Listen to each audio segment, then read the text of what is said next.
আজ যে কোনো সময় বিসিবি ও সরকারের সাথে আইসিসি প্রতিনিধি দলের বৈঠক। ঢাকায় আছেন সংস্থাটির দুর্নীতি দমন ও নিরাপত্তা প্রধান অ্যান্ড্রু এফ গ্রেড, সাথে আছেন আরও এক কর্মকর্তা। যদিও আইসিসির ভারতীয় কর্তা গৌরব সাক্সেনা দেরিতে ভিসা পাওয়ায় এখনও আসতে পারেননি। এই বিষয়ে সবশেষ খবর জানাতে আমাদের সাথে যুক্ত হচ্ছেন আরিফুল ইসলাম।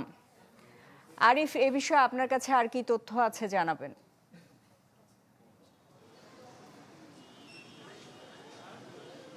দেখুন, বিসিসিআইয়ের যে ভারতীয় কর্তার কথা বলছিলেন, যিনি আইসিসিতে কর্মরত, তিনি বাংলাদেশের ভিসা পেয়েছেন এবং তিনি ঢালাইয়ের সেরা প্রিমিয়ার সিমেন্ট আসবেন, এটা তো নিশ্চিত, এবং এই সংবাদগুলো আমরা ইতিমধ্যেই পেয়েছি। তবে বাকি যে দুজন কর্তা বাংলাদেশে এসেছেন আইসিসির তরফ থেকে, আইসিসির প্রতিনিধি হয়ে, তারা তাদের সঙ্গে বোর্ড কর্তাদের অর্থাৎ বাংলাদেশ ক্রিকেট বোর্ডের কর্তাদের বৈঠকের কথা রয়েছে। তবে সেই বৈঠক নিয়ে কিন্তু অত্যন্ত গোপনীয়তা রক্ষা করছে ক্রিকেট বোর্ড, এবং কোথায় সেই বৈঠকটা হবে, বিসিবিতে হবে নাকি হচ্ছে কোনো একটা 5 তারকা হোটেলে হবে, সেসব বিষয়ে কোনো নিশ্চিতভাবে কোনো তথ্য গণমাধ্যমকে তারা দেয়নি।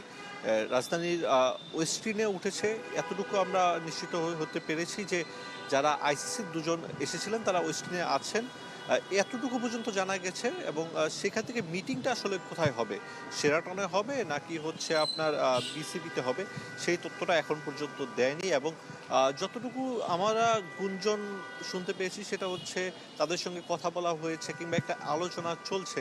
তবে পুরো সিদ্ধান্তটা আসবে যখন ভারতীয় সেই কর্তা আসবেন, অর্থাৎ আইসিসিতে যিনি কর্মরত আছেন ভারতীয় কর্তা, তিনি যখন আসবেন তখন আসলে পুরো টিমের সঙ্গে একসাথে আলাপ আলোচনা হবে এবং তারপর সিদ্ধান্তগুলো জানানো হবে যে বিশ্বকাপ খেলার ব্যাপারে আরিফ, বাংলাদেশ আপনাকে ধন্যবাদ।